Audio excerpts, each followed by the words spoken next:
Hello folks. So Fiona asks, what type of agreement is required with a selected builder? So obviously it depends on the type of works that you're doing. So the bigger the scope, obviously the more detailed the agreement has to be. So realistically from a renovator's perspective or a renovation perspective, you need to make sure, obviously there has to be an agreement, that's by the law as well. There has to be an agreement.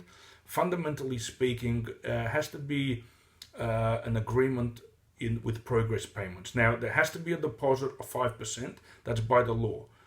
Other than that, everything else is broken down into stage payments. That's between you and the builder, how often the stage payments will be, at what stages.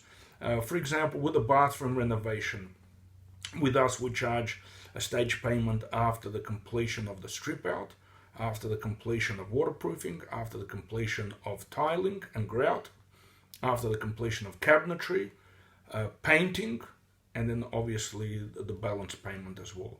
So the builder cannot ask you for out of randomly and out of surprise, so to speak, for a bit of money on a Friday. It doesn't work that way. It has to be a stage payment.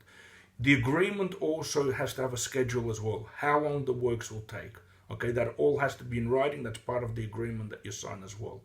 The builder will also state conditions. For example, public holidays, let's say unexpected situations such as COVID, if there's lockdowns, obviously no work potentially. We've seen that last couple of years. So, but this is something that you and the builder will need to sit down and discuss. And obviously you'll need to agree to it as well. Both parties have to agree to it because it does form part of a legal document as well. The more thorough, obviously the less chance there is for dispute, and that's something you want to avoid. Thank you very much for your question.